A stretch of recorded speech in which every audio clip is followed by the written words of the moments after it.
దాదాపు 35 కోట్ల రూపాయలు పెండింగ్ బకాయిలు ఉన్నాయి చోడవరం షుగర్ ఫ్యాక్టరీ రైతులకి అనేటువంటి వారి బాధని నిన్న జగన్మోహన్ రెడ్డి గారికి చెప్పుకోవడం జరిగింది.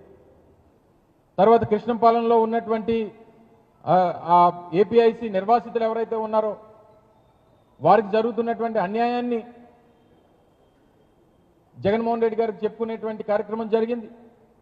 తర్వాత తాళ్ళపాలెం దాటిన తర్వాత బల్క్ డ్రగ్ పార్క్ సంబంధించినటువంటి రాజీపేట అక్కడ ఉన్నటువంటి గ్రామస్తులందరూ కూడా రావడం జరిగింది. గతంలో నష్టపోయాం, మా మత్స్య సంపద అంతా కూడా మా కాకుండా పోతా ఉంది, మీరు ఏదైతే మీ పార్టీ నుంచి మాకు ఇవ్వాల్సినటువంటి సహకారాన్ని ఇవ్వండి అనేటువంటిది బల్క్ డ్రగ్ పార్క్ సంబంధించినటువంటి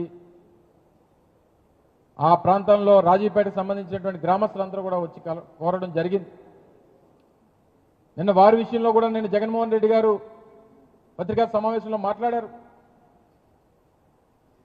ప్రభుత్వం ఏదైనా వారిని ఒప్పించి చేయాలి, లేదన్నా వాళ్ళని ఒప్పించకుండా ఏది చేసినా సరే ఒప్పుకోం, మేము బల్క్ డ్రగ్ పార్క్ నిర్వాసితులు ఎవరైతే ఉన్నారో బల్క్ డ్రగ్ పార్క్ వల్ల బాధితులు ఎవరైతే ఉన్నారో వారికి వైఎస్ఆర్ కాంగ్రెస్ పార్టీ మద్దతుగా ఉంటుందనేటువంటి విషయాన్ని కూడా నిన్న జగన్మోహన్ రెడ్డి గారు చెప్పడం జరిగింది.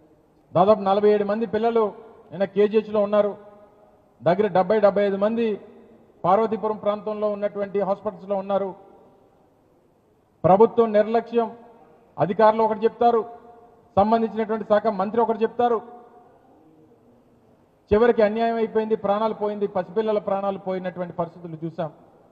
అందుకే నిన్న జగన్మోహన్ రెడ్డి గారు కూడా చనిపోయినటువంటి ఆ ఇద్దరు పిల్లల కుటుంబాలకి 5 లక్షల రూపాయలు చెప్పిన మా పార్టీ తరఫున సాయం చేయాలని చెప్పి కూడా వారు ఆదేశించారు. వారికి ఆ కుటుంబాలకు ఆ సాయం చేసేటువంటి బాధ్యత కూడా వైఎస్ఆర్ కాంగ్రెస్ పార్టీ తీసుకుంటా ఉంది.